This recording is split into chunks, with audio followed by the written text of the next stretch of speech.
부처님을 위해 따뜻한 이불을 펴놓고 정작 자신은 얼음장 같은 맨바닥에서 잠든 아이. 부처님도 추우실 테니까요라는 그 한마디가 산사 전체를 울린 감동 이야기입니다. 산사의 밤은 속세의 것보다 한층 더 깊고 무거웠다. 만물을 집어삼킬 듯한 어둠 속에서도 산새의 작은 깃털 하나까지 뚜렷하게 식별해낼 듯한 차가운 달빛만이 대웅전 앞마당을 창백하게 비추고 있었다. 풍경 소리마저 잠든 깊은 해시, 인적이 끊긴 요사체의 방문들이 모두 굳게 닫히고 산사의 모든 스님들이 고된 하루의 수행을 마치고 깊은 잠에 빠져들 무렵이었다. 그때 가장 구석진 방에서 작은 그림자 하나가 소리 없이 빠져나왔다. 맨발이 차가운 마루에 닿는 소리조차 죽인 어린 동자승 명심이었다. 명심은 고작 7살 난 아이로 그 이름처럼 맑은 눈망울을 지녔지만 또래 아이들의 장난기보다는 어딘지 모를 깊은 그늘을 지닌 아이였다. 명심은 자신의 방에서 가장 두껍고 따뜻한 솜니불과 깨끗하게 세탁된 베개를 들고 나왔다. 그 작은 몸으로 이불을 이고 가는 모습은 달빛 아래 위태로워 보였다. 아이는 총총 걸음으로 마당을 가로질러 대웅전의 거대한 그늘이 드리워진 마당 한 구석으로 향했다. 그곳은 차가운 북풍을 그나마 조금이라도 피할 수 있는 자리였다. 아이의 손길은 믿을 수 없을 만큼 정성스러웠다. 마치 귀한 손님을 맞이하듯 가져온 이부자리를 차가운 돌바닥 위에 반듯하게 펼쳤다. 혹여 구김이라도 갈세라 손바닥으로 꼼꼼하게 펴고 베개를 가지런히 놓았다. 완벽하게 준비된 잠자리는 금방이라도 누군가 눕기만 하면 포근한 잠에 빠져들 수 있을 것처럼 보였다. 하지만 기이한 일은 그 다음이었다. 명심은 자신이 정성껏 편 그 따뜻한 이부자리에 눕지 않았다. 대신 그 옆 한 뼘도 채 떨어지지 않은 차디찬 맨바닥에 제 몸을 웅크렸다. 아이는 제 몸 하나 겨우 가릴 얇은 누비옷 하나만을 걸친 채였다. 살을 애는 듯한 밤바람이 아이의 작은 어깨를 사정없이 핥히었지만 명심은 입술을 굳게 다문 채 두 손을 모으고는 이내 스르르 눈을 감았다. 따뜻하고 포근한 이부자리는 주인을 잃은 채 덩그러니 놓여 있었고 그 이불의 주인이어야 할 어린 동자승은 얼음장 같은 바닥에서 추위에 떨며 잠을 청하고 있었다. 이 기묘한 광경은 오늘 밤이 처음이 아니었다. 늦가을에 스산한 바람이 불기 시작한 며칠 전부터 명심의 이 비밀스러운 밤 의식은 계속되고 있었다. 아무도 모르게 아무도 보지 않는 깊은 밤 아이는 부지런히 누군가를 위한 잠자리를 마련하고 자신은 가장 차가운 곳을 택했다. 대웅전 처마 끝에 매달린 풍경이 긴 침묵을 깨고 뱅하고 낮게 울었다. 그 소리는 마치 잠 못 이루는 누군가의 깊은 한숨처럼 차가운 산사의 밤 공기를 타고 아프게 흩어졌다. 명심의 웅크린 등이 가늘게 떨렸다. 청운사의 주지 해관 큰 스님은 잠이 얕았다. 세속의 나이로는 이미 60을 훌쩍 넘긴 노스님이었지만 그의 정신은 언제나 날카롭게 깨어 있었다. 특히 달빛이 유난히 밝은 밤이면 그는 좀처럼 깊은 잠을 이루지 못하고 방 안에서 조용히 좌선을 하거나 혹은 경전을 뒤적이곤 했다. 그날 밤도 예외는 아니었다. 창호지 너머로 스며드는 달빛이 너무도 밝아 해관 스님은 조용히 자리에서 일어나 방문을 열었다. 산사의 차가운 공기가 폐부 깊숙이 스며들었다. 그가 무심코 마당을 내다보았을 때 그의 눈에 믿기지 않는 광경이 들어왔다. 대웅전 앞마당 구석 저 작은 동자승 명심이 무언가를 하고 있었다. 처음에는 그저 잠이 오지 않아 바람을 쐬는가 싶었다. 하지만 아이의 행동은 분명했다. 이부자리를 펴고 그 옆 맨바닥에 눕는 모습까지. 해관 스님은 미간을 찌푸렸다. 저런. 혹여 자신이 헛것을 보았나 싶어 눈을 비볐지만 달빛 아래 웅크린 작은 형체는 사라지지 않았다. 저 아이가 왜 저러는 것일까? 방에서 쫓겨나기라도 한 것인가? 아니면 다른 동자승들과 다툼이라도 있었던 것일까? 해관 스님의 마음속에 수만 가지 상념이 스쳐 지나갔다. 그는 당장이라도 달려가 아이를 안아 따뜻한 방으로 데려가고 싶었지만 무언가 알 수 없는 힘이 그의 발을 붙잡았다. 명심의 행동에는 어설픈 장난기나 반항심 같은 것이 보이지 않았다. 오히려 그 정성스럽게 이불을 펴는 손길에서는 감히 범접하기 어려운 경건함마저 느껴졌다. 조금만 더 지켜보자. 해관 스님은 그렇게 결심했다. 스승으로서 아이의 행동에 담긴 연유를 먼저 깊이 헤아려 보는 것이 순서라 생각했다. 그는 자신의 방으로 돌아가지 않고 어두운 방문 그림자 속에 몸을 숨긴 채 차가운 마당에서 잠든 명심을 밤새 지켜보았다. 이튿날 밤에도 그 다음 날 밤에도 명심의 행동은 이어졌다.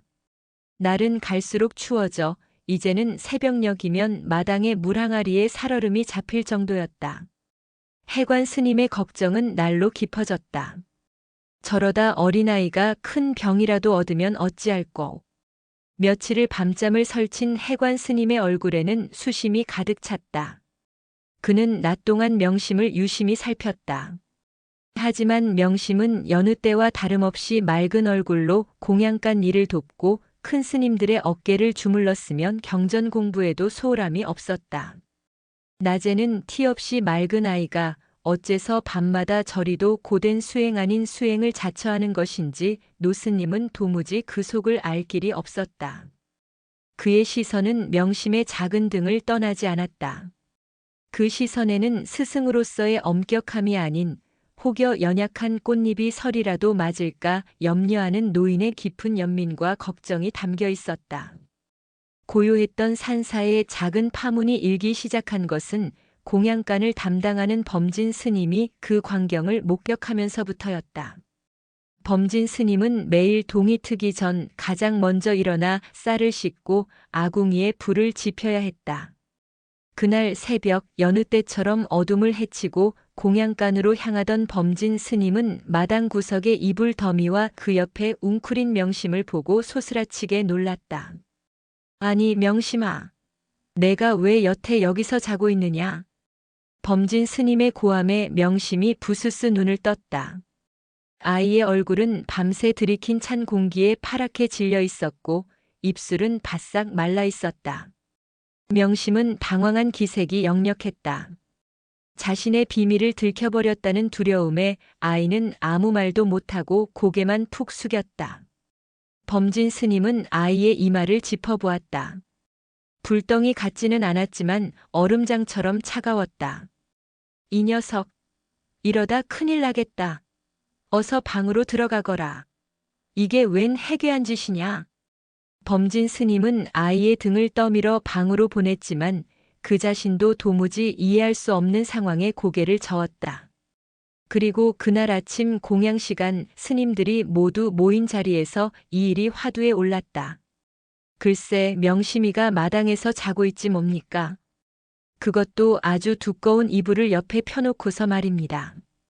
범진 스님의 말에 다른 스님들도 술렁이기 시작했다. 마당에서? 이 추위에? 무슨 벌이라도 받은 것인가? 스님들의 시선은 자연스레 상석에 앉은 해관 큰 스님에게로 향했다. 해관 스님은 묵묵히 죽그릇을 들고 있었지만 그의 표정은 평소보다 더 엄숙했다. 내가 이미 알고 있는 일이다. 해관 스님의 낮은 목소리에 스님들은 일순 조용해졌다. 큰 스님께서 알고 계셨단 말입니까? 어찌 저 어린아이를 차가운 바닥에. 스님들 중 가장 규율을 중시하고 성정이 불같은 무진 스님이 발끈하며 나섰다. 그는 명심이 절의 규율을 어지럽힌다고 생각했다. 저 아이가 어리다고는 하나 수행자의 본분을 잊고 기이한 행동으로 대중의 마음을 어지럽히고 있습니다. 당장 불러 따끔하게 회초리를. 그만하게 무진 스님. 해관 스님이 무진 스님의 말을 잘랐다.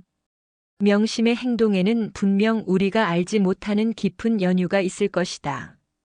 내가 그 마음을 헤아려 볼 터이니 경거망동하지 말고 모두 제자리에서 수행에만 정진하도록 하게.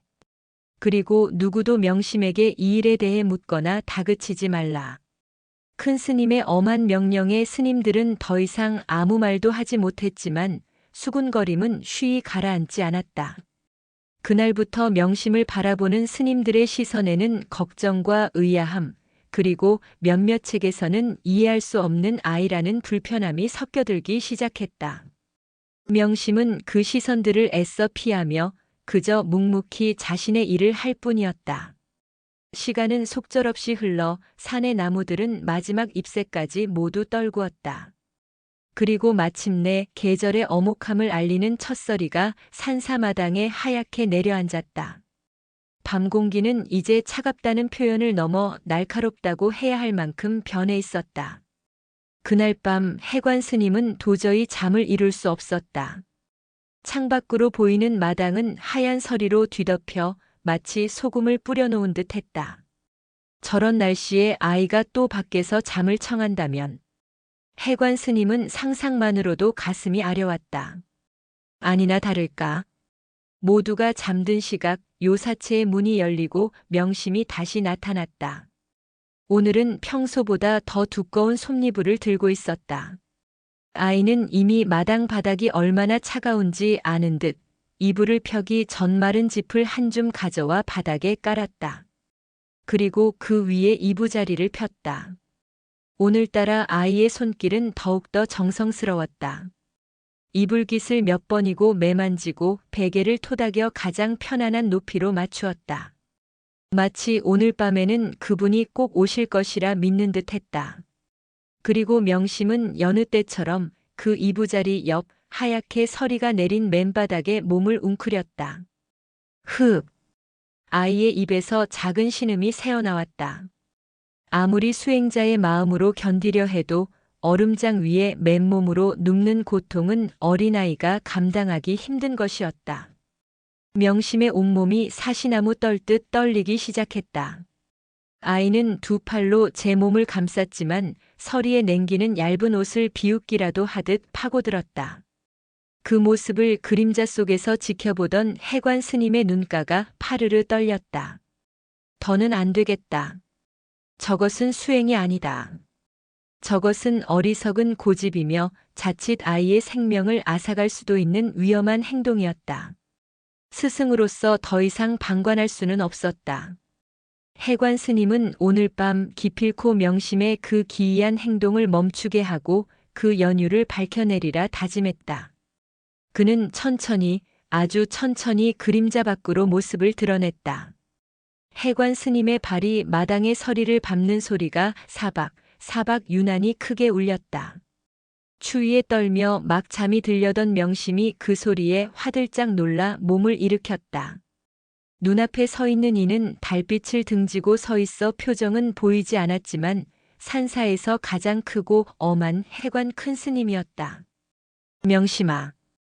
밤의 정적을 깨는 해관 스님의 목소리는 낮고 무거웠다. 그 목소리에는 평소의 자애로움 대신 서리보다 더 차가운 엄격함이 서려 있었다. 명심은 저도 모르게 무릎을 꿇었다. 작은 몸이 두려움으로 바르르 떨렸다. 가장 비밀스럽고 가장 경건하게 행하던 자신만의 의식을 큰 스님께 들키고 만 것이다. 큰 스님, 용서하십시오. 아이는 자기도 모르게 용서를 빌었다. 무엇을 잘못했는지도 몰랐지만 그저 이 상황이 너무나 두려웠다. 해관 스님은 대답 대신 천천히 아이에게 다가왔다. 그리고는 명심이 정성껏 편 이부자리를 물끄러미 내려다보았다. 너무나 따뜻하고 포근해 보이는 잠자리였다. 그리고 그 옆 아이가 누워있던 차가운 돌바닥을 보았다. 그곳에는 아이의 작은 몸에서 나온 온기로 서리가 녹아 아이의 몸 형태 그대로 젖어 있었다. 해관 스님의 가슴 한쪽이 시큰해졌다. 그는 굳은 표정을 애써 감추고 웅크린 아이의 눈높이에 맞추기 위해 천천히 그 앞에 무릎을 굽히고 앉았다. 일어나거라. 그러다 얼어 죽을 수도 있느니라. 괜찮습니다. 저는 견딜 수 있습니다. 명심이 떨리는 목소리로 대답했다. 무엇을 견딘단 말이냐? 해관 스님의 목소리가 조금 누그러졌다. 무엇이 너를 이 차가운 마당으로 내모는 것이냐? 방이 불편하더냐? 아니면 다른 스님들이 너를 괴롭히기라도 하더냐? 명심은 세차게 고개를 저었다. 아닙니다. 스님들께서는 모두 저에게 잘해주십니다. 방도 따뜻합니다. 그런데 왜? 해관 스님은 손을 들어 명심이 정성껏 편 이불을 가리켰다. 이 이부자리는 무엇이며 너는 왜 이 따뜻한 자리를 마다하고 저 차가운 돌바닥에서 잠을 청하는 것이냐? 내가 며칠을 지켜보았으나 도무지 내 뜻을 알 수가 없구나. 노스님의 목소리에는 이제 꾸짖음이 아닌 진심 어린 궁금증과 깊은 안타까움이 담겨 있었다. 명심은 망설였다. 자신의 마음속 가장 깊은 곳에 있는 비밀을 차마 입 밖으로 꺼내기가 어려웠다. 그것은 너무나 순수하고 어쩌면 너무나 어리석어 보일 수 있는 이야기였기 때문이다. 말해보거라, 명심아. 해관 스님이 아이의 파리한 손을 따뜻하게 잡아주었다. 내 마음에 담긴 것이 무엇이든 이 늙은 스승에게 말해주지 않겠느냐. 이 차가운 밤바람 속에서 내가 기다리는 것은 대체 무엇이냐.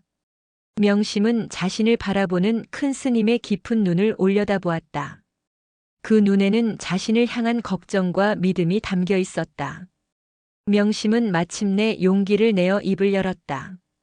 아이의 시선은 해관 스님의 어깨에 넘어 어둠 속에서도 자비로운 미소를 잃지 않고 서 계신 대웅전의 부처님을 향해 있었다.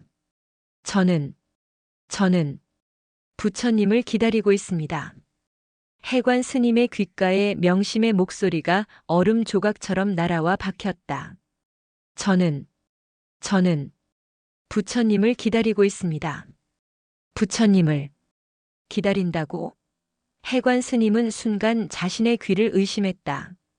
노스님의 100개도 넘는 주름살이 일제히 꿈틀거렸다. 그것은 충격이자 이해할 수 없는 혼란이었다.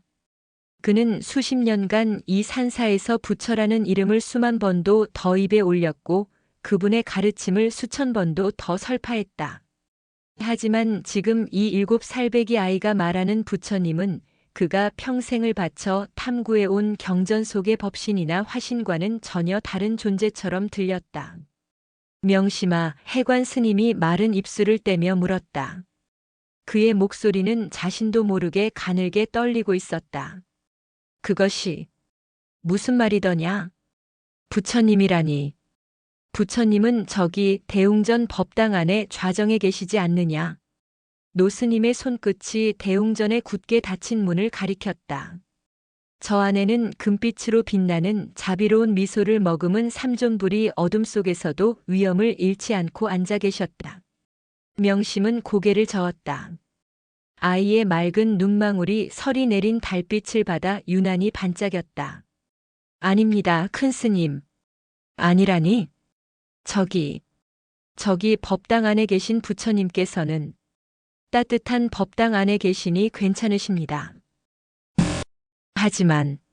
하지만 큰 스님께서 늘 말씀하시지 않았습니까? 명심의 작은 목소리가 차가운 밤 공기를 가르며 해관 스님의 폐부 깊숙이 파고들었다.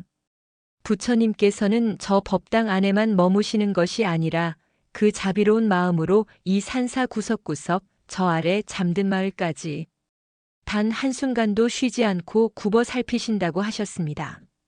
저희가 잠든 깊은 밤에도 부처님의 마음은 홀로 깨어 이 세상을 지키고 계신다고 그리 말씀하셨습니다. 해관 스님은 숨이 멎는 듯 했다. 그것은 분명 자신이 법문 시간에 수없이 반복했던 말이었다. 중생을 향한 부처님의 무한한 자비와 가피를 설명하기 위한 어찌 보면 상투적인 가르침이었다.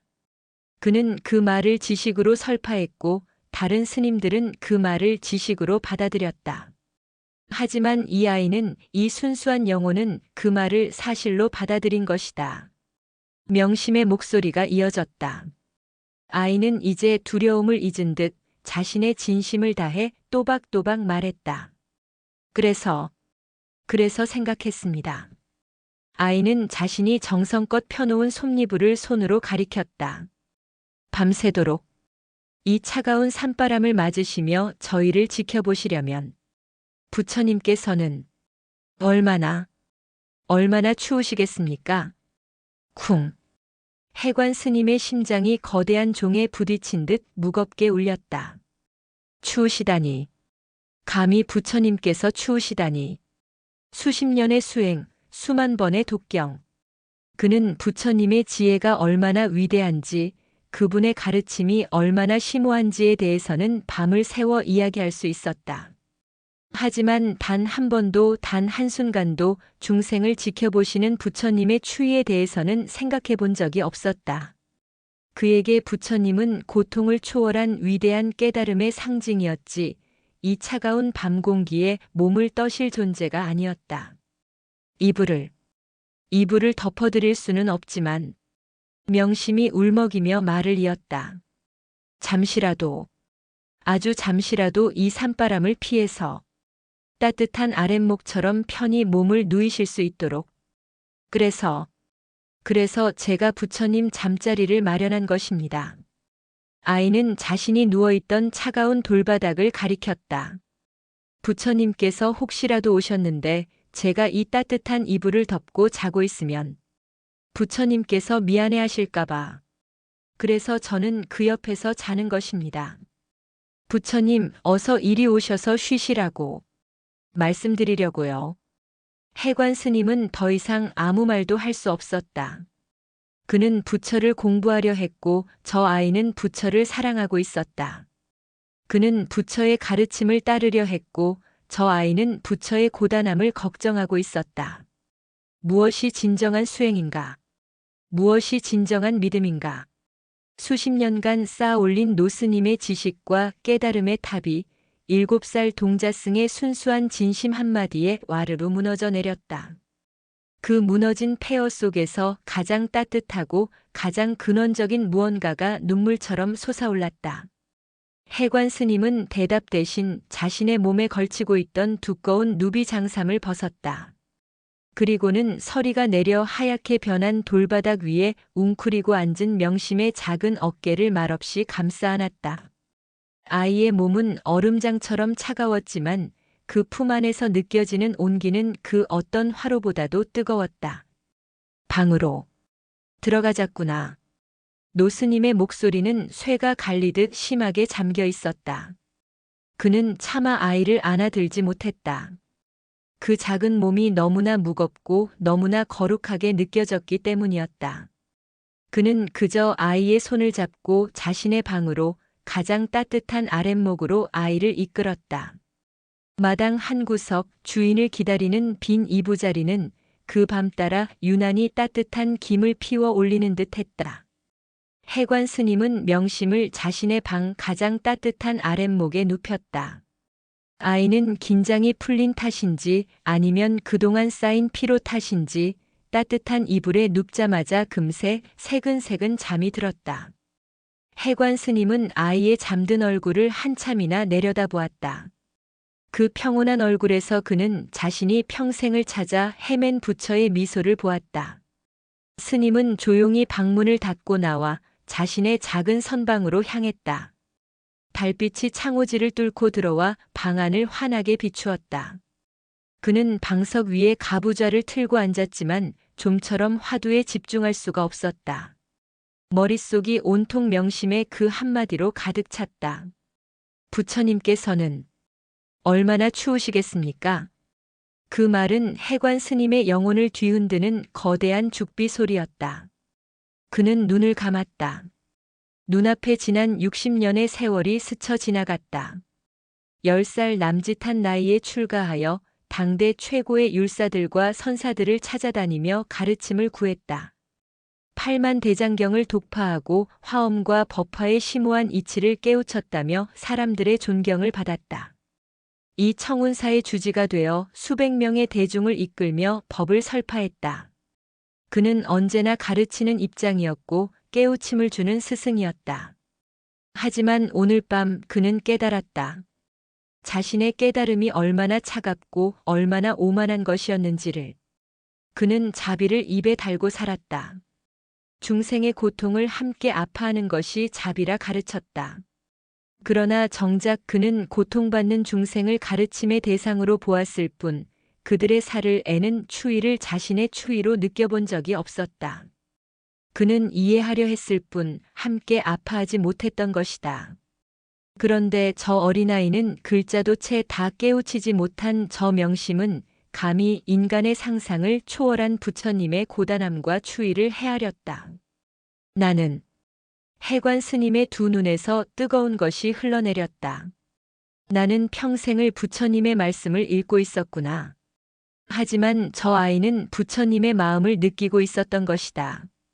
그는 자신이 그동안 얼마나 관념적이고 형식적인 수행에 갇혀 있었는지 통렬하게 깨달았다. 새벽 예불, 사시 맞이, 저녁 공양, 그리고 수많은 제와 의식들. 그 모든 것이 부처님을 향한 의무는 되었을지언정 부처님을 향한 연민이나 사랑이 되지는 못했다.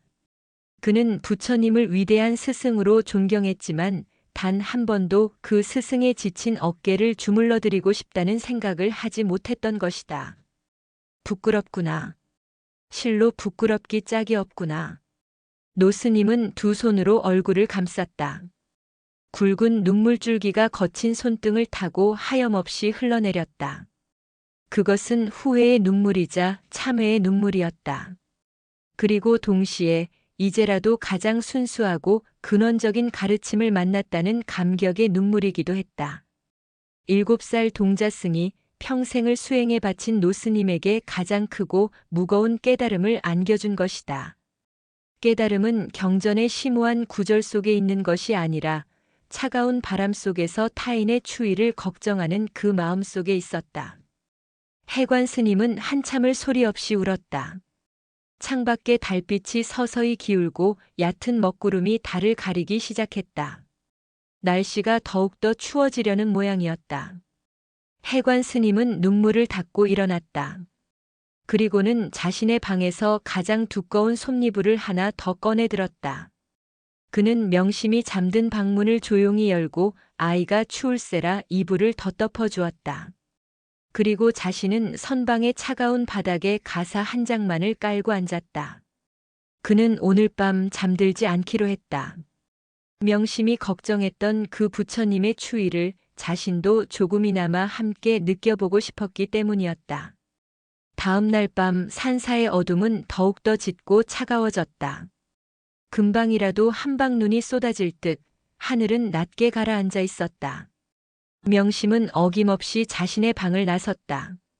어젯밤 큰 스님의 방에서 따뜻하게 잤지만 아이의 마음속 의식은 멈출 수 없는 것이었다.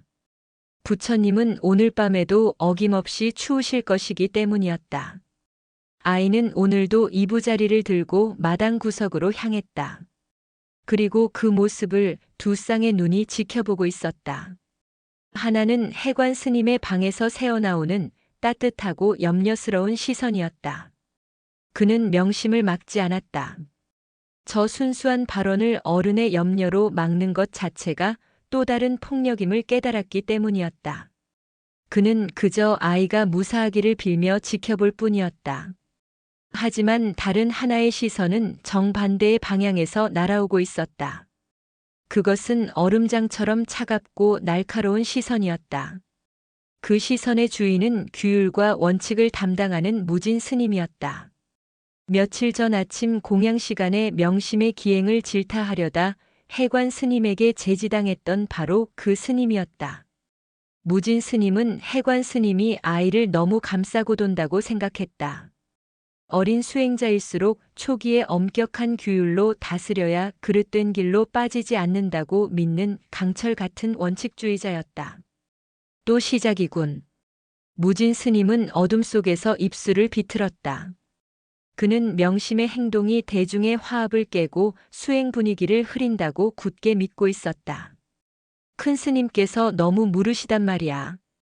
저런 기이한 행동은 초장에 바로 잡아야 하거늘. 무진 스님은 명심이 이불을 펴는 모습을 숨죽여 지켜보았다.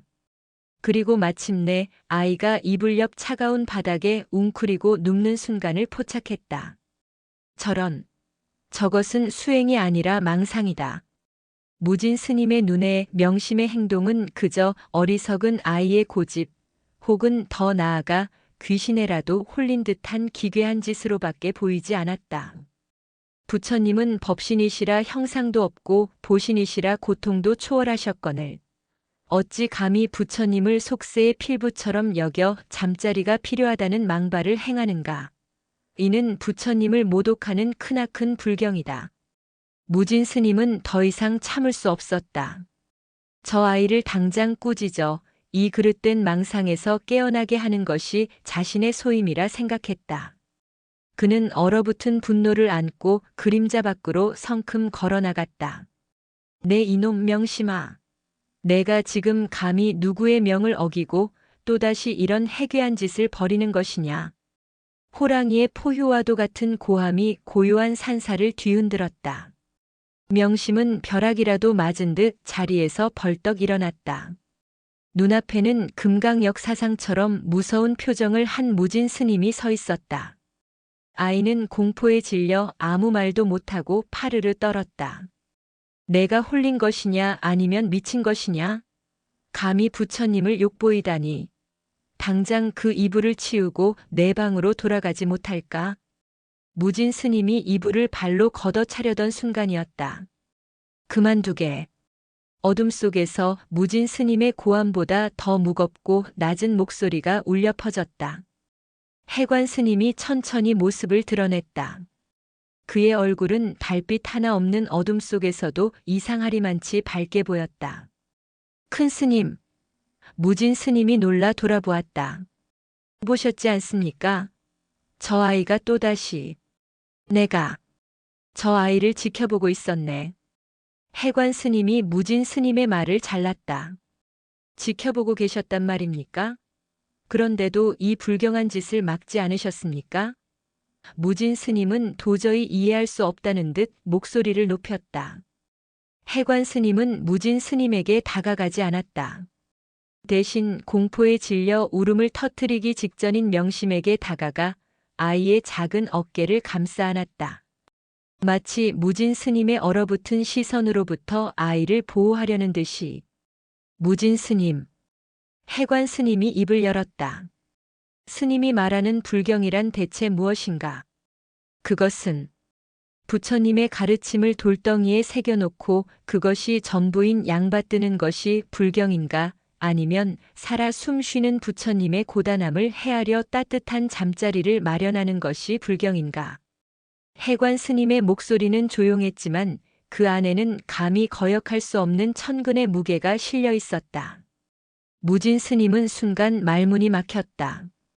큰 스님의 논리가 너무나 뜻밖이었기 때문이었다. 저 아이는 스님이나 내가 평생을 읽어도 깨닫지 못한 것을 몸소 행하고 있네. 스님의 그 얼어붙은 규율과 원칙으로 저 뜨거운 진심을 얼어 죽게 만들 셈인가. 그날 밤 산사마당에는 세 사람이 서 있었다. 부처님의 추위를 걱정하는 순수한 동자승, 그 순수함에 감동하여 자신의 모든 것을 내려놓은 노스님, 그리고 그 모든 것을 규율이라는 차가운 잣대로 재단하려다 벽에 부딪힌 완고한 스님. 차가운 바람이 세 사람의 옷깃을 사정없이 스쳐 지나갔다. 다음 날 아침 새벽 예불이 끝난 대웅전 안은 무거운 침묵에 잠겨 있었다. 평소라면 스님들이 각자의 처소로 흩어질 시간이었지만 어젯밤 마당에서 벌어진 해관 스님과 무진 스님의 대치 그리고 그 중심에 있던 명심의 이야기가 스님들 사이에 묘한 긴장감을 만들어내고 있었다. 무진 스님은 밤새 한숨도 자지 못했다. 해관 스님의 그 알 수 없는 말, 얼어붙은 규율이라는 질책이 그의 자존심과 신념을 송두리째 흔들어 놓았다. 그는 이 혼란을 대중 앞에서 명확히 해야 한다고 생각했다. 큰 스님. 무진 스님이 침묵을 깨고 해관 스님을 향해 몸을 돌렸다. 모든 스님들의 시선이 두 사람에게로 향했다. 명심은 가장 구석에서 고개를 푹 숙인 채 자신의 이름이 불릴까 두려워하고 있었다. 소승, 어젯밤 큰 스님의 말씀을 도무지 이해하지 못하겠습니다. 무진 스님이 작심한 듯 말했다.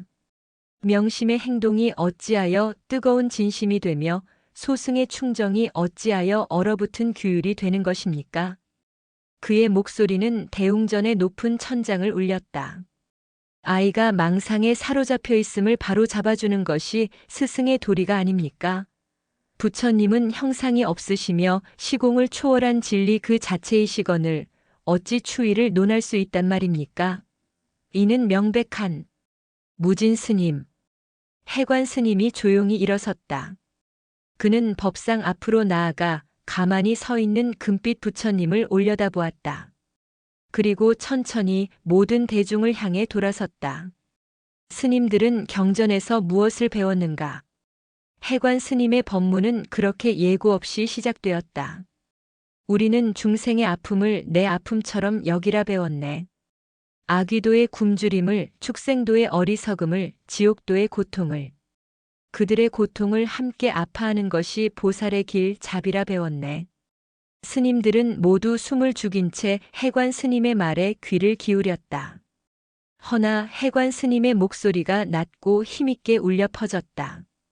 나는 그리고 여기 앉아있는 우리는 그 수많은 중생의 아픔은커녕 매일 밤낮으로 우리를 굽어 살피시는 저 부처님의 추위조차 단 한 번도 헤아려 보지 못했네. 대웅전 안에 정적이 흘렀다. 스님들은 일제히 하는 짧은 탄식을 삼켰다. 우리는 부처님께 무언가를 구하기만 했네. 지혜를 구하고 복을 구하고 깨달음을 구했네. 하지만 단 한 사람이라도 저기 서 계신 부처님께 고단하지 않으시냐고 춥지는 않으시냐고 진심으로 물어본 적이 있었는가? 해관 스님은 구석에 숨어있는 명심을 향해 손짓했다. 명심아, 이리 오너라. 명심이 잔뜩 겁에 질린 얼굴로 노스님 곁으로 다가왔다. 해관 스님은 아이의 머리를 쓰다듬으며 대중을 향해 말했다. 이 7살 난 아이는 우리가 평생을 바쳐도 깨닫지 못한 것을 이미 알고 있었네. 자비란 중생의 고통을 이해하는 것이 아니라 살아있는 모든 것의 추위를 함께 느끼는 것임을 말일세. 그는 다시 무진 스님을 바라보았다. 무진 스님. 스님은 저 아이가 망상에 빠졌다 하였는가? 그렇다면 묻겠네. 해관 스님의 눈이 형형하게 빛났다. 부처님을 그저 차가운 돌덩이나 나무 조각으로 여기며 경전 속 문자에만 매달리는 것이 깨어있음인가? 아니면 부처님을 살아계신 분으로 여겨 그분의 추위와 고단함을 진심으로 걱정하는 것이 망상인가? 무엇이 진정으로 부처님을 모독하는 불경인가? 스님은 어찌 생각하는가? 무진 스님의 얼굴이 불그락푸르락 달아올랐다. 그는 해관 스님의 질문에 단 한마디도 대답할 수 없었다. 자신이 평생을 지켜온 규율과 원칙이 명심의 순수한 진심 앞에서 얼마나 차갑고 공허한 것이었는지 처절하게 깨달았기 때문이었다. 그의 단단했던 무릎이 천천히 꺾였다. 무진 스님은 해관 스님과 명심을 향해 그리고 저 법당의 부처님을 향해 깊이 고개를 숙였다. 소승이 어리석었습니다. 부끄럽기 짝이 없습니다. 무진 스님의 그 한마디는 그 자리에 있던 모든 스님들의 마음을 대변하는 것이었다. 그들은 모두 자신들이 수행자라 자처하면서도 정작 가장 중요한 마음을 잃어버리고 살았음을 깨달았다. 한겨울 대웅전 그 차가운 법당 안에서 모든 스님들은 7살 동자승 앞에서 조용히 고개를 숙였다. 해관 스님의 법문은 산사 전체를 뒤흔들었다. 그것은 단순한 가르침이 아니었다. 모든 스님들의 잠자던 영혼을 깨우는 우레와 같은 외침이었다. 명심의 이부자리는 더 이상 기이한 행동이나 망상이 아닌 청운사 전체가 배워야 할 가장 높은 경지에 살아있는 법문이 되었다. 변화는 아주 사소한 곳에서부터 시작되었다. 공양간의 범진 스님은 며칠 전만 해도 명심을 해괴한 녀석이라며 꾸짖었던 자신의 입을 자책했다. 그는 그날부터 밥을 지을 때마다 가장 따뜻하고 윤기 나는 밥을 따로 퍼내어 대웅전 부처님께 올리는 맞이 그릇 옆에 작은 그릇 하나를 더 놓았다. 부처님께서도 따뜻한 밥을 드셔야지. 명심이 말이 맞다. 이 추운 산중에서 그는 밥그릇을 놓으며 명심이 하듯 부처님께 정말로 춥지 않으신지를 물었다. 경전을 담당하던 스님들은 경전을 읽는 목소리 톤이 달라졌다. 이전에는 그저 지식을 탐구하고 소리를 내어 외우는데 급급했다면 이제는 한 구절 한 구절에 부처님의 마음을 담아 읽기 시작했다. 자비라는 단어를 읽을 때는 명심의 이부자리를 떠올렸고 고통이라는 단어를 읽을 때는 부처님의 추위를 떠올렸다. 가장 큰 변화는 무진 스님에게 찾아왔다. 규율과 원칙의 화신이었던 그는 며칠간 방 밖으로 나오지 않았다. 그리고 며칠 뒤 모습을 드러낸 그는 예전의 날카롭고 차가운 모습은 온데간데 없고 수척하지만 어딘지 모르게 편안해진 얼굴을 하고 있었다. 그는 명심이 밤마다 이불을 펴는 그 마당 구석으로 갔다.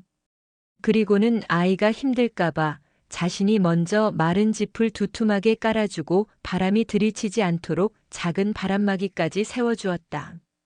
명심아, 무진 스님은 쭈그리고 앉아 명심의 손을 잡았다. 이 스님이 내 큰 뜻을 모르고 호통만 쳤구나. 용서해다오. 명심은 그저 맑게 웃으며 고개를 저었다. 아이에게는 용서하고 말고 할 것도 없었다. 그날 밤 산사마당에는 기이한 풍경이 펼쳐졌다. 명심이 편 부처님의 이부자리 옆에 또 다른 이부자리가 하나둘씩 놓이기 시작했다. 허허, 부처님 혼자 쉬시게 할 순 없지. 부처님을 모시는 나한님들 자리도 있어야 하지 않겠나. 내 이불이 더 따뜻한데. 내 것을 쓰시게. 스님들이 너도 나도 자신의 이불을 가져와 마당에 펼쳐놓기 시작한 것이다.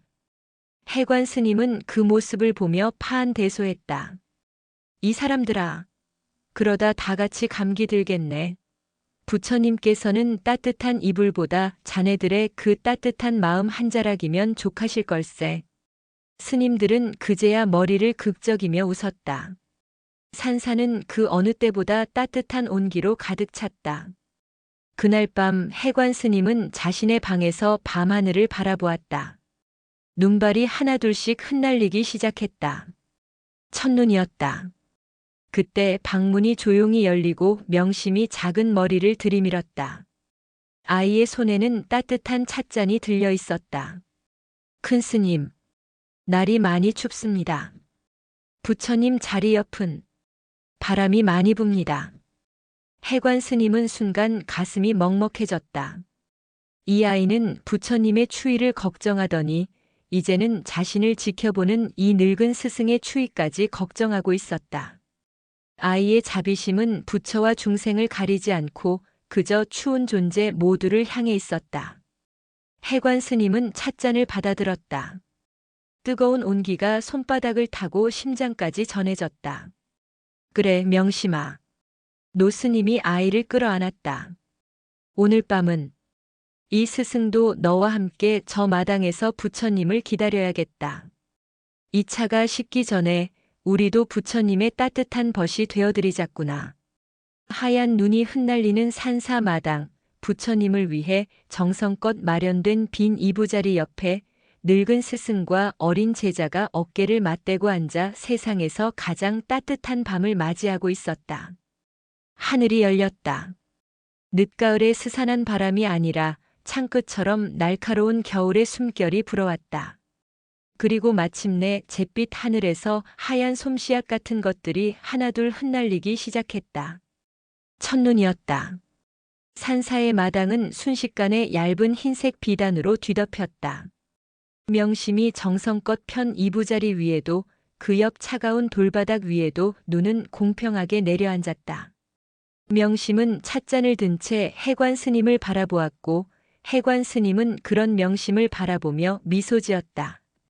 스승도 너와 함께 부처님을 기다리겠다. 그 말은 빈말이 아니었다. 해관 스님은 명심이 가져온 차를 단숨에 들이켜 몸을 덮인 후 아이를 데리고 마당으로 나섰다.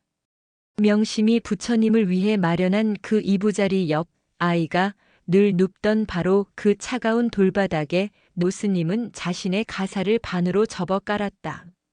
그리고 그 위에 가부좌를 틀고 앉았다. 큰 스님, 아니 됩니다. 스님께서는 명심이 기겁하여 노스님을 말렸다. 이 차가운 바닥은 자신의 몫이었다. 어찌 감히 하늘 같은 스승을 이 혹한에 앉게 할 수 있단 말인가. 쉿. 해관 스님이 아이의 입에 조용히 손가락을 가져다 댔다. 명심아, 너는 부처님의 추위를 걱정하였는데 이 늙은 스승은 어찌 너의 추위를 모른 척하겠느냐. 부처님께서도 당신을 기다리는 내가 이리 추위에 떠는 것을 원치 않으실 것이다. 해관 스님은 자신의 옆자리를 툭툭 쳤다. 오늘은 나란히 앉아보자꾸나. 부처님께서는 당신을 위해 마련된 따뜻한 잠자리보다 당신을 기다리며 도반이 되어주는 이 두 수행자의 모습을 더 기특하게 여기실 것이다. 명심은 더 이상 고집을 부릴 수 없었다. 아이는 노스님의 옆에 차가운 가사 한 장 위에 나란히 무릎을 꿇고 앉았다. 7살 동자승과 60의 노스님. 가장 어린 제자와 가장 늙은 스승이 하염없이 쏟아지는 첫눈 속에서 세상에서 가장 따뜻한 빈 이부자리를 지키며 나란히 밤샘을 시작했다. 바람이 울었다. 눈발은 점점 더 거세져 횃불 없이는 한 치 앞도 분간하기 어려울 정도의 암흑이 찾아왔다. 두 사람의 어깨 위로, 머리 위로 하얀 눈이 소복이 쌓이기 시작했다. 해관 스님은 눈을 감았다. 그는 평생을 수행했다. 따뜻한 선방에서 안락한 방석 위에서 깨달음이라는 화두를 붙잡고 수만 번의 겨울을 보냈다. 그것은 나를 찾기 위한 수행, 나의 번뇌를 끊기 위한 고독한 싸움이었다. 하지만 지금 이 순간 그는 깨달음이 아닌 추위를 느끼고 있었다. 살을 애는 듯한 고통이 다리 끝에서부터 올라와 온몸을 마비시키는 듯 했다. 옆자리의 명심은 이미 온몸을 사시나무 떨듯 떨고 있었다. 이것이었구나. 해관 스님은 깨달았다. 자비란 고통받는 중생을 이해하는 것이 아니라 기꺼이 그 고통 속으로 걸어 들어가 함께 떠는 것이었다. 명심은 그것을 본능으로 알고 행했던 것이다. 해관 스님은 자신의 어깨를 짓누르는 눈의 무게가 지난 60년간 자신이 외면해왔던 중생들의 고통의 무게처럼 느껴졌다. 그는 자신의 장삼 소매를 풀어 떨고 있는 명심의 작은 어깨를 덮어주었다. 이 기이하고도 성스러운 광경을 어둠 속에서 지켜보는 이들이 또 있었다. 무진 스님과 범진 스님 그리고 잠에서 깬 다른 스님들이었다. 그들은 감히 마당으로 나가지 못했다. 하얀 눈을 맞으며 미동도 없이 앉아있는 두 사람의 모습은 마치 속세의 것이 아닌 듯 경건했다. 저 사이에 끼어들 틈이 보이지 않았다. 저러시다. 큰 스님과 명심이 둘 다 얼어 죽기라도 하면. 범진 스님이 울먹이며 말했다. 무진 스님의 주먹이 부들부들 떨렸다. 그는 당장이라도 달려가 두 사람을 방으로 끌고 들어가고 싶었다. 그것이 규율이고 이성이었다. 하지만 그의 발은 얼어붙은 듯 떨어지지 않았다. 그는 깨달았다. 자신이 평생을 지키려 했던 규율이란 결국 이 추위를 피하기 위한 변명에 불과했을지도 모른다는 것을. 진정한 수행자는 저 추위 속으로 걸어 들어가는데 자신은 따뜻한 방 안에서 추위를 피하는 법만을 논하고 있었던 것이다. 스님들은 그 밤 아무도 잠들지 못했다. 마당에서 눈을 맞는 두 사람과 그 두 사람을 걱정하며 차가운 방 안에서 밤을 새우는 수십 명의 스님들. 청운사 모든 대중은 그렇게 각자의 자리에서 명심이 시작한 부처님의 추위를 함께 견디며 혹독한 첫눈의 밤을 꼬박 지새웠다. 동이 트기 시작했다. 눈은 그쳤고 세상은 온통 하얗게 변해 있었다. 마당에는 두 개의 작은 눈사람이 앉아있는 듯 했다. 해관 스님과 명심은 밤새 내린 눈을 고스란히 뒤집어 쓴 채 여전히 그 자리에 앉아 있었다. 해관 스님이 천천히 눈을 떴다. 그리고 옆을 보았다. 명심도 파랗게 질린 얼굴로 힘겹게 눈을 뜨고 스승을 보며 희미하게 웃었다. 명심아. 해관 스님이 말했다. 이 스승은 오늘 밤 평생 가도 만나지 못할 부처님을 내 덕에 친견한 듯 하구나. 노스님의 눈에서 뜨거운 눈물이 흘러 얼어붙은 뺨을 녹이며 떨어졌다. 혹독한 밤샘의 대가는 생각보다 빨리 찾아왔다. 아침 공양이 시작될 무렵 해관 스님은 간신히 몸을 추슬러 대웅전의 모습을 드러냈지만 명심은 일어나지 못했다. 아이를 깨우러 간 도반이 기겁을 하며 뛰쳐나왔다. 명심이가 숨을 이상하게 쉽니다. 몸이 불덩이 같습니다. 산사가 발칵 뒤집혔다. 해관 스님이 급히 달려갔을 때 명심은 자신의 방 이부자리 위에서 얕은 숨을 몰아쉬고 있었다. 온몸이 장작불처럼 타올랐고 이마는 펄펄 끓었다. 밤새 혹한의 눈보라를 맨몸으로 받아낸 7살 아이의 연약한 몸이 버텨내지 못한 것이다. 의원을 불러라. 아니, 지금 눈이 저리 쌓여 의원이 어찌 산을 오른단 말이냐. 약재방에 해열에 좋은 약재가. 어서 찬물을 가져와 아이의 몸을. 아니, 이리 열이 높을 땐 더운 물로. 스님들은 공황에 빠졌다. 어젯밤 마당에 이불을 가져다 놓으며 부처님의 도반이 되겠다며 웃던 그들의 얼굴은 온데간데 없었다.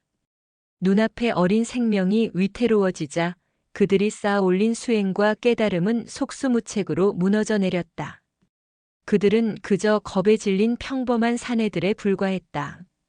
가장 크게 동요한 것은 무진 스님이었다. 내 탓이다. 내 탓이야. 그는 명심이 누워있는 방 밖에 망연자실하게 주저앉아 자신의 머리를 쥐어뜯었다. 내가 저 아이의 순수한 마음을 불경이라 몰아세우지만 않았더라면, 내가 저 아이를 더 일찍 보듬었더라면, 아니다. 어젯밤 당장이라도 달려가 저 아이를 방으로 끌고 들어왔어야 했다. 나의 그 하찮은 깨달음 따위가 저 아이의 생명보다 중하단 말이냐? 내가 저 아이를 죽이는구나. 무진 스님은 피가 나도록 이마를 찧었다. 그의 얼어붙은 규율은 뜨거운 진심에 녹아내렸지만 그 뜨거운 진심이 가져온 혹독한 시련 앞에서 그는 또다시 길을 잃고 헤매고 있었다. 해관 스님은 끓어오르는 속을 누르며 침착하게 아이를 돌봤다. 그는 아이의 이마를 짚고 마른 수건으로 땀을 닦아내며 스님들에게 약을 다릴 것을 지시했다. 그의 얼굴은 평온해 보였지만 아이의 숨소리가 거칠어질 때마다 그의 어깨는 미세하게 떨렸다. 스승으로서, 노인으로서 그는 지금 자신의 모든 것을 걸고 아이의 생명을 붙들고 있었다. 범진 스님이 급히 다려온 쓴 약을 아이의 입에 흘려 넣었지만 명심은 약을 삼키지 못하고 거칠게 기침을 토해냈다. 아이의 열은 조금도 내릴 기미가 보이지 않았다. 시간이 흘러 다시 밤이 찾아왔다. 눈은 그쳤지만 산사의 기온은 더욱더 떨어졌다.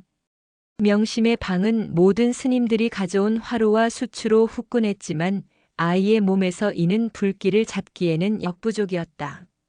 모두가 지쳐가던 그 순간 명심이 희미하게 눈을 떴다. 그리고는 헛것을 보는 듯 초점 없는 눈으로 허공을 더듬었다. 아이의 바싹 마른 입술이 달싹였다. 부처님. 스님들이 일제히 아이에게로 고개를 돌렸다. 부처님.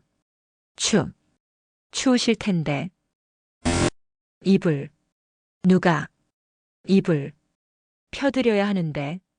오늘은 눈이 많이 와서 더 추우실 텐데.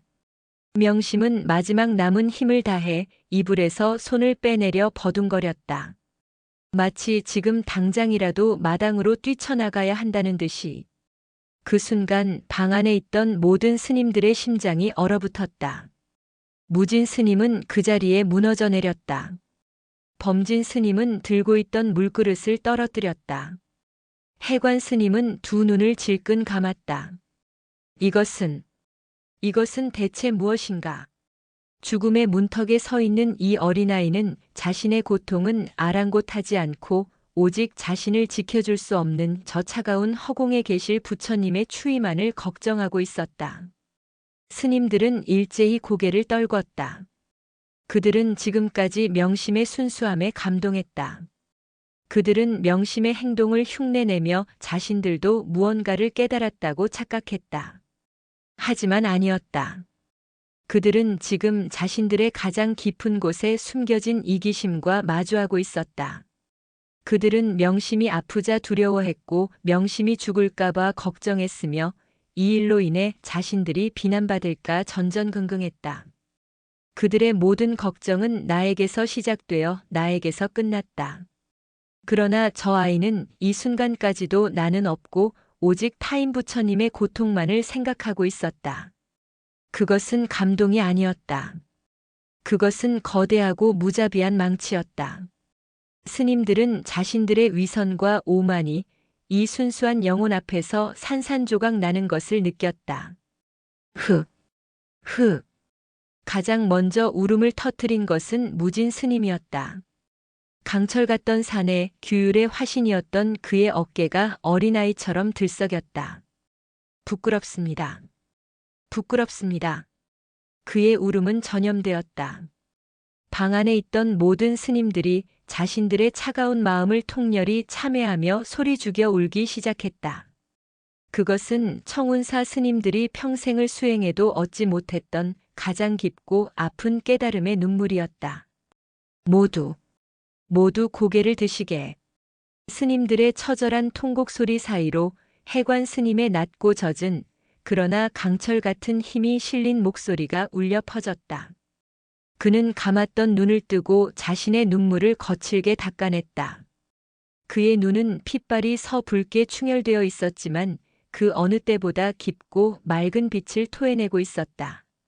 스님들이 하나둘 눈물범벅이 된 얼굴로 고개를 들었다. 그들의 시선은 모두 방 한가운데 앉은 해관 스님에게로 향했다. 지금 명심이가 우리 모두에게 자신의 생명을 태워가며 마지막 법문을 하고 있지 않은가. 해관 스님은 명심의 뜨겁고 작은 손을 가만히 잡았다. 우리는 어리석게도 저 아이가 마당에 펴놓은 저 솜니불이라는 현상만 보았네. 그리고 그 겉모습에 감동하고 그 행동을 흉내내기에 급급했지. 그것이 깨달음인 줄 착각했네. 노스님은 방 안의 스님들을 하나하나 매서운 눈초리로 둘러보았다. 하지만 저 아이는 이불을 편 것이 아니었네. 저 아이는 자신의 마음을 통째로 펴놓은 것이었어. 자신의 심장을, 자신의 생명을 통째로 꺼내어 이 차가운 세상 가장 낮은 곳에 깔아둔 것이었네. 부처님께서 고작 저 솜잎을 한 장이 탐이 나서 이 산사를 굽어보셨겠는가. 해관 스님의 목소리가 대깔일성 방 전체를 울렸다. 아니시네. 부처님께서 진정으로 원하신 것은 저 아이가 깔아둔 그 뜨거운 마음을 우리가 이 산사의 모든 스님들이 이어받기를 원하셨던 것이야.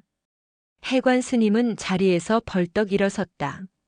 그리고는 절망과 자책감에 넋이 나가 있던 무진 스님의 어깨를 부서져라 붙잡았다. 무진 스님, 정신 차리게. 지금이 부끄러워하고 자책할 시간인가? 저 아이가 우리에게 가르쳐준 것이 무엇인가?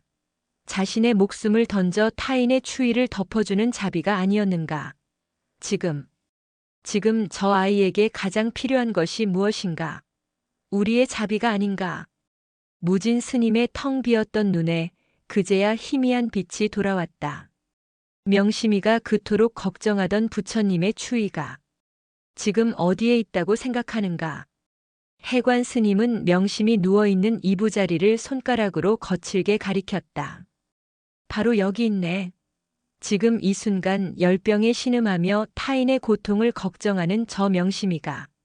명심이가 바로 우리들의 부처님이시네. 스님들의 눈이 경악으로 커졌다. 아! 하는 탄식이 여기저기서 터져나왔다. 그들은 감히 상상도 못한 말이었다. 우리가 그토록 찾아 헤매던, 우리가 그토록 모시고 싶어 했던 지금 이 세상 가장 낮고 가장 아픈 곳에 계신 부처님이 바로 저 아이의 모습으로 우리 앞에 누워 계신 것이야.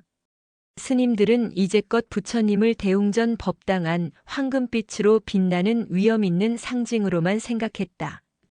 혹은 저 멀리 서방 정토에 계신 구원의 대상으로만 여겼다. 하지만 지금 해관 스님의 사자후는 그들의 모든 관념과 형식을 산산조각 냈다. 가장 고통받는 존재, 지금 나의 도움이 가장 절실한 바로 그 존재가 부처님의 살아있는 현신이라는 경전 속에서만 읽었던 그 가르침이 지금 눈앞에 현실이 되어 심장을 내리치고 있었다. 명심이는 자신의 연약한 몸을 던져 상상 속 부처님의 추위를 덮어드리려 했네. 그렇다면 우리는, 살아있는 수행자인 우리는 어찌해야 하는가? 해관 스님이 포효했다. 우리의 온 마음과 온 정성을 다해 우리의 모든 수행을 다 바쳐 지금 우리 눈앞에 누워 계신 저 부처님의 추위를, 저 아이의 불길을 덮어주어야 하네. 그것이 명심이가 마당에 깔아둔 그 이부자리의 뜻을 진정으로 잇는 것이며 그것이 진정으로 부처님을 따뜻하게 모시는 유일한 길일세. 모두 울음을 그치게. 지금 당장 자신이 할 수 있는 것을 찾게. 물을 새로 데우게. 수건이 마를 틈이 없게 하게. 무진 스님은 아이의 손발이 차게 식어서는 아니 되네. 밤새도록 주무르게. 스님의 모든 길을 불어넣게. 범진 스님은 미음을 묽게 쑤어오게. 약을 먹이려면 속을 먼저 달래야 하네. 얼어붙은 약재 창고로 못 가는가. 그렇다면 얼어붙은 산길을 뚫게. 누구든 산 아래 의원을 업고서라도 오게. 해관 스님의 불호령에 스님들은 일제히 움직이기 시작했다. 조금 전까지 그들을 짓누르던 공포와 절망, 무기력한 부끄러움은 사라졌다. 그들의 눈에는 이제 분명하고도 절박한 목적이 생겼다. 그들은 더 이상 명심의 순수함에 감동만 하는 방관자가 아니었다. 그들은 더 이상 자신들의 무력함을 자책만 하는 패배자가 아니었다. 그들은 이제 명심의 그 마음이 되었다. 한 아이를 살리기 위한 그리고 그들 자신의 차가운 마음을 참회하고 새로운 깨달음을 실천하기 위한 필사적인 수행자가 되었다. 스님들은 밤낮을 가리지 않고 아이를 간호했다. 한 스님은 자신의 체온으로 아이의 얼어붙은 발을 녹였고 한 스님은 뜬 눈으로 밤을 새우며 젖은 수건을 갈았다. 두 명의 젊은 스님은 눈보라가 채 그치지도 않은 산길을 목숨을 걸고 내려가 기어이 의원을 데려왔다. 그리고 무진 스님. 강철 같던 그는 단 한순간도 아이의 곁을 떠나지 않았다. 그는 자신의 체면도 규율도 모두 버리고 아이의 작은 손을 붙잡은 채 자신이 아는 모든 경전을 읊어주었다. 그것은 가르침을 위한 독경이 아니었다. 그것은 제발 살아달라는 처절한 기도였다. 혹독했던 사흘 밤낮이 지났다. 죽음의 신과 치열한 사투를 벌이던 명심의 몸에서 기적처럼 거친 열기가 물러가기 시작했다. 칠흑 같던 아이의 얼굴에 희미한 혈색이 돌기 시작했다.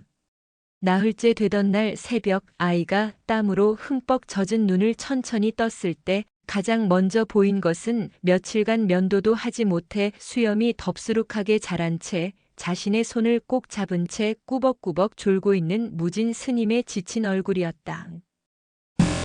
스님? 너무나도 약하고 갈라진 목소리였다. 자신을 부르는 소리에 화들짝 놀란 무진 스님이 고개를 들었다. 아이가 자신을 쳐다보고 있었다. 명심아. 무진 스님은 저도 모르게 아이의 작은 몸을 끌어안았다. 깨어났구나. 정신이. 정신이 드는 게야. 그의 목소리는 기쁨과 안도로 뒤엉켜 제대로 된 소리를 내지 못했다. 방 구석에서 쪽잠을 자던 다른 스님들도 명심히 를 외치며 일제히 몰려들었다. 그들의 얼굴은 며칠간의 밤샘으로 헬쑥하고 초췌했지만 그들의 눈은 세상 그 무엇과도 바꿀 수 없는 기쁨의 눈물로 반짝이고 있었다. 명심은 어리둥절했다. 자신이 왜 여기 누워 있는지, 왜 그 무섭던 무진 스님이 자신을 끌어안고 울고 있는지, 왜 모든 스님들이 자신을 둘러싸고 기뻐하는지 그 연유를 도무지 알 수 없었다. 아이의 기억은 눈보라가 몰아치던 그 차가운 마당에서 멈춰 있었다. 아, 그때 명심이 무언가 가장 중요한 것이 생각난 듯 힘겹게 몸을 일으키려 했다. 마당에 이불, 부처님, 이불을. 아이의 입에서 나온 첫 마디는 역시나 자신을 돌봐준 스님들에 대한 감사가 아닌 마당에 홀로 계실 부처님을 위한 걱정이었다. 그 순간 방 안의 스님들은 다시 한번 자신들의 가슴을 망치로 맞는 듯한 울림을 느꼈다. 하지만 이번에는 부끄러움이 아니었다. 그것은 이 아이의 영혼이 얼마나 깊고 순수한지에 대한 경외심에 가까운 감동이었다. 그때 해관 스님이 맑고 따뜻한 미음을 들고 방으로 들어왔다. 노 스님은 버둥거리는 아이의 어깨를 부드럽게 감싸 다시 눕혔다. 그의 얼굴에는 깊고 따뜻한 마치 모든 것을 다 이루었다는 듯한 평온한 미소가 번져 있었다. 명심아, 미음을 조금 들어야 기운을 차린다. 그리고 걱정하지 말거라. 해관 스님이 아이의 땀에 젖은 머리카락을 쓸어 넘겼다. 마당은 비어 있다. 네. 명심이 되물었다. 마당이 비어 있다니? 그럼 그동안 아무도 부처님 이불을 펴드리지 않았단 말인가? 아이의 얼굴에 실망과 걱정이 스쳤다. 허나 해관 스님이 그 마음을 읽은 듯 다정하게 웃었다.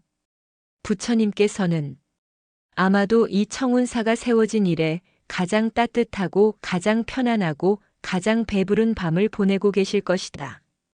명심은 그 말을 도무지 이해할 수 없었다. 이불을 깔지 않았는데 어째서 부처님께서 따뜻하시다는 것일까? 해관 스님은 그런 아이를 방금 막 태어난 아기처럼 소중하게 안아들었다. 그리고는 아이에게 두꺼운 속옷을 덧입힌 뒤 방 문턱까지 데리고 갔다. 저길 보거라, 명심아. 해관 스님은 창밖을 가리켰다. 명심이 힘겹게 고개를 돌려 창밖을 보았다. 며칠간의 눈은 그쳤고 마당은 눈부신 햇살 아래 하얗게 빛나고 있었다. 자신이 늘 이불을 펴던 그 자리는 스님의 말씀대로 텅 비어 있었다. 부처님의 이부자리는 없었다. 부처님은 이제 저 차가운 마당에 계시지 않는다. 해관 스님은 산사 이곳저곳을 천천히 가리켰다. 저기 공양간에서는 범진 스님이 콧노래를 부르며 밥을 짓고 있었다. 그는 가장 따뜻하고 윤기 나는 밥을 따로 퍼내어 정성스럽게 나무 그릇에 담고 있었다. 하지만 그 밥이 향한 곳은 대웅전 법당이 아니었다. 그 밥은 다리가 아파 몇 년째 공양간까지 오지 못하고 방에서 홀로 지내시던 늙은 노스님의 방으로 향하고 있었다. 보거라. 범진 스님이 너의 부처님께 세상에서 가장 따뜻한 공양을 올리고 있구나. 저기 마당 한편에서는 무진 스님이 쩌렁쩌렁한 기합소리와 함께 장작을 패고 있었다. 그는 그 장작을 자신의 방이 아닌 이 절에서 가장 외풍이 심하고 가장 추운 막내 동자승들의 방 앞에 차곡차곡 쌓아주고 있었다. 보거라. 무진 스님이 너의 부처님께 가장 든든하고 따뜻한 잠자리를 마련해드리고 있구나. 경전방에서는 스님들이 옹기종기 둘러앉아 해진 누비옷을 깁고 있었다. 그들은 자신의 옷이 아닌 서로의 옷에 난 구멍을 메워주며 혹여 도반이 추울세라 정성껏 바느질을 하고 있었다. 한 스님은 자신의 새 버선을 벗어 버선이 다 해져 발가락이 나온 늙은 도반에게 신겨주고 있었다. 보거라 명심아. 저기 모든 스님들이 너의 부처님께 세상에서 가장 포근한 이불을 덮어드리고 있구나. 명심은 그제야 어렴풋이 깨달았다. 자신이 마당에 깔았던 그 외로운 이부자리 하나가 사라진 것이 아니었다. 그것은 수십, 수백 개의 따뜻한 마음이 되어 이 추운 산사 구석구석으로 퍼져나갔다. 스님들은 더 이상 대웅전의 금빛 부처님에게만 절하지 않았다. 그들은 지금 자신의 곁에 있는 춥고 배고프고 아픈 살아있는 부처님을 섬기고 있었다. 서로가 서로에게 부처님이 되어주고 서로가 서로의 이불이 되어주고 있었다. 해관 스님이 명심을 다시 방으로 데려와 따뜻한 아랫목에 눕혔다. 명심아, 내가 편 것은 이불 한 장이었으나 내가 깨운 것은 이 산사 모든 스님들의 가슴 속에 잠자고 있던 진짜 부처 자비심이었다. 부처님은 이제 저 차가운 마당에서 춥게 떨지 않으신다. 저기 우리 모두의 마음 속에서 내가 지펴준 그 뜨거운 온기 속에서 가장 따뜻하게 가장 평화롭게 쉬고 계신 것이다. 이것이 내가 우리 모두에게 그리고 이 늙은 스승에게 준 가장 크고 위대한 가르침이다. 명심의 맑은 눈에서 뜨거운 눈물 한 방울이 흘러내렸다. 그것은 아픔의 눈물도 서러움의 눈물도 아닌 세상에서 가장 따뜻하고 충만한 기쁨의 눈물이었다. 매섭게 몰아치던 북풍은 어느새 멎어 있었다. 텅 빈 마당 위로 눈부신 겨울 햇살이 가득 쏟아지고 있었다. 청운사의 겨울은 그 어느 해보다도 따뜻하게 시작되고 있었다. 시간이 흘렀다. 산사를 집어삼킬 듯이 몰아치던 혹독한 눈보라가 멎고 거짓말처럼 맑고 시린 겨울 하늘이 며칠이고 계속되었다. 지붕 위에 쌓였던 눈은 처마 끝에서 똑똑 소리를 내며 낙숫물이 되어 떨어졌고 마당을 덮었던 두꺼운 눈은 스님들의 부지런한 빗자루질의 구석으로 밀려나 서서히 녹아내렸다. 청운사의 겨울은 여전히 추웠지만 그 풍경은 이전과 완연히 달라져 있었다. 그것은 공기의 변화였다. 이전의 청운사가 쇠북 소리처럼 차갑고 날카로우며 엄격한 규율의 공간이었다면 지금의 청운사는 아궁이에서 피어오르는 온기의 공간이 되었다. 그 변화의 중심에는 아이러니하게도 가장 얼음장 같았던 무진 스님이 있었다. 명심이 기적처럼 회복한 이후 무진 스님은 단 한 번도 자신의 방에 앉아 경전을 읽거나 참선을 하지 않았다. 그는 이른 새벽 풍경 소리가 울리기도 전에 일어나 가장 먼저 장작을 팼다. 쩍쩍 도끼가 마른 나무를 가르는 소리는 더 이상 수행자들을 다그치는 죽비 소리가 아니었다. 그것은 산사의 아랫목을 덮이기 위한 가장 따뜻한 노동의 소리였다. 그는 땀을 뻘뻘 흘리며 쪼갠 장작을 지게에 짊어지고 자신의 방이 아닌 가장 춥고 외풍이 심한 동자승들의 방부터 찾아갔다. 그리고는 늙은 노스님들이 기거하는 요사체의 아궁이까지 일일이 불을 지폈다. 스님, 스님, 어찌 저희가 할 일을. 젊은 스님들이 기겁하며 달려와도 무진 스님은 그저 퉁명스럽게 손을 내저었다. 시끄럽다. 불씨가 꺼지면 너희가 책임질 것이냐. 너희는 가서 굶주린 너의 부처님께 드릴 공양미나 한 톨 더 씻어오너라. 그의 말투는 여전히 무뚝뚝했지만 그 부처님이라는 단어에 담긴 뜻을 모르는 스님은 이제 아무도 없었다.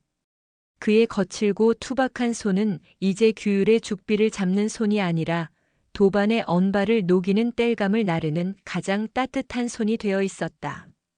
공양간의 범진 스님 역시 마찬가지였다. 그는 더 이상 정해진 양의 밥과 국만을 만들지 않았다.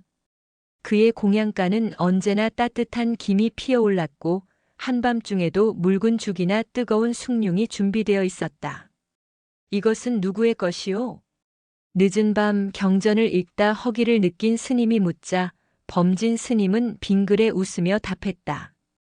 혹여 늦은 밤 경전을 읽다 추위를 느끼실 부처님이 계실까 하여 마련해 두었지요. 어서 드시고 몸을 덮이십시오. 스님들은 더 이상 나의 수행에만 몰두하지 않았다. 그들은 너의 아픔을 살폈다.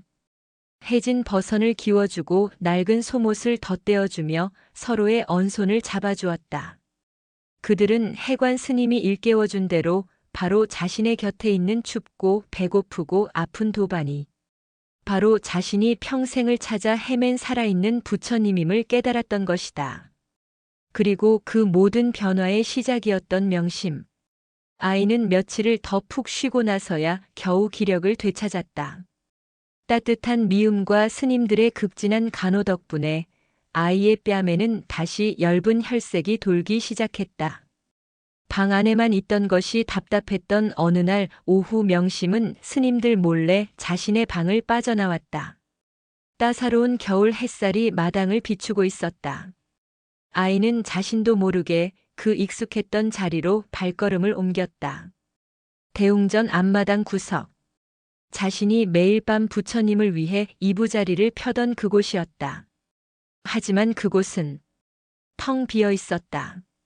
눈은 깨끗이 치워져 있었고 차가운 돌바닥이 그대로 드러나 있었다.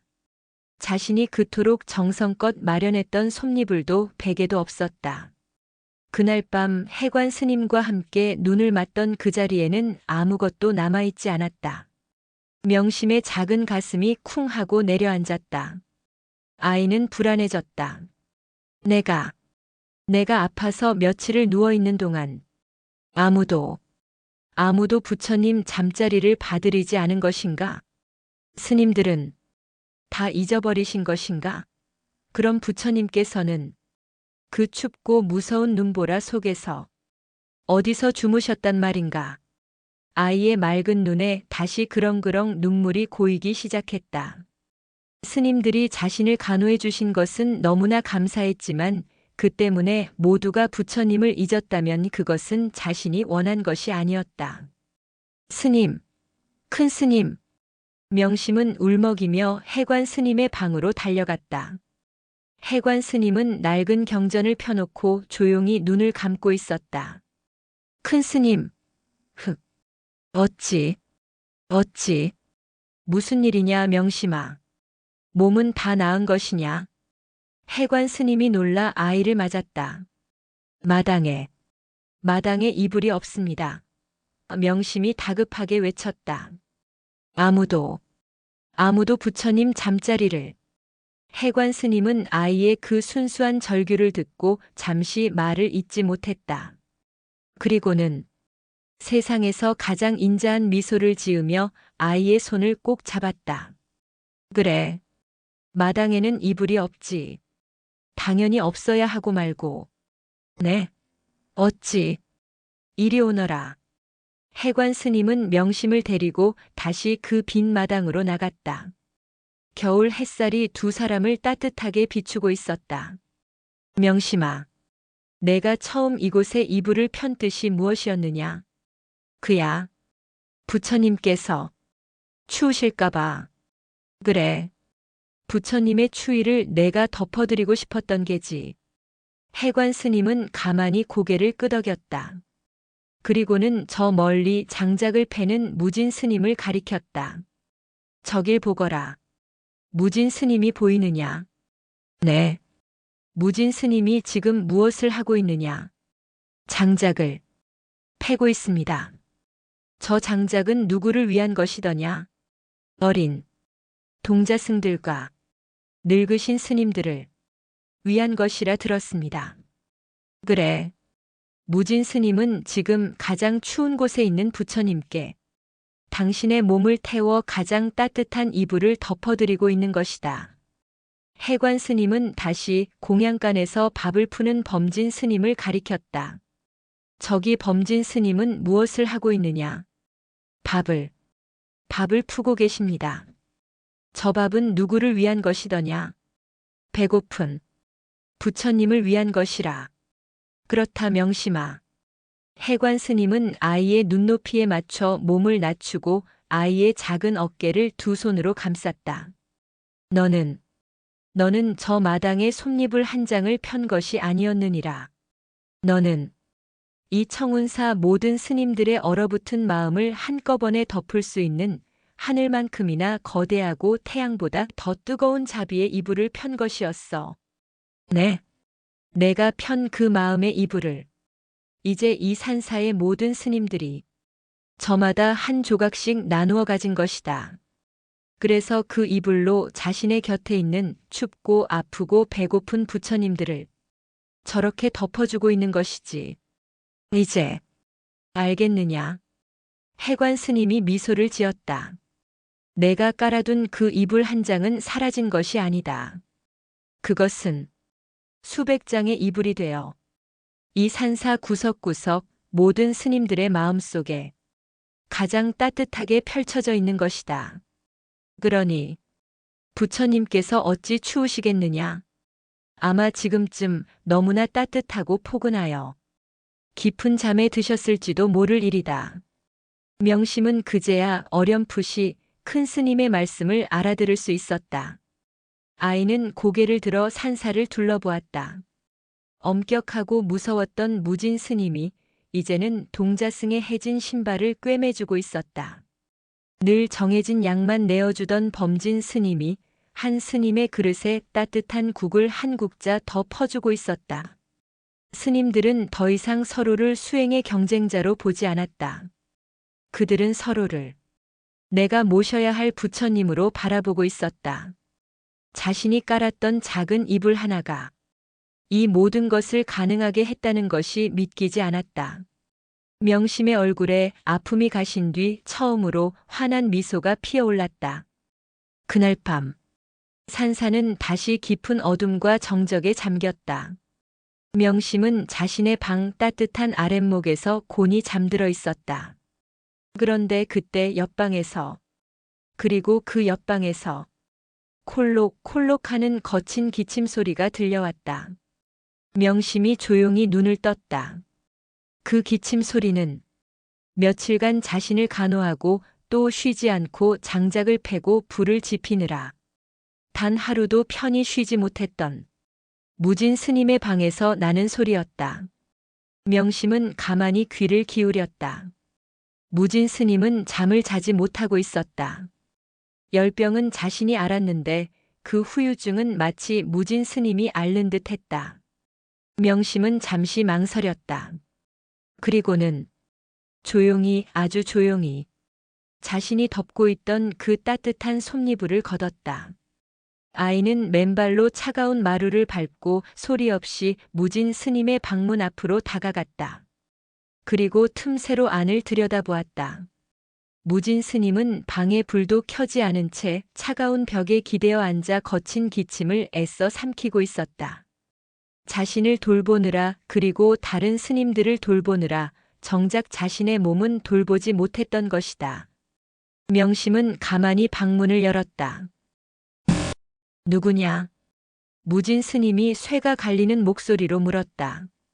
명심은 대답 대신 자신이 가져온 그 따뜻한 솜이불을 한때는 자신을 죽음으로 내몰 뻔했던 그러나 이제는 자신에게 가장 소중한 가르침을 준 그 스승의 어깨 위로 조용히 덮어주었다. 무진 스님의 눈이 놀라움으로 커졌다. 그는 자신을 덮어주는 이불과 그 이불을 덮어주는 명심의 맑은 눈을 번갈아 보았다.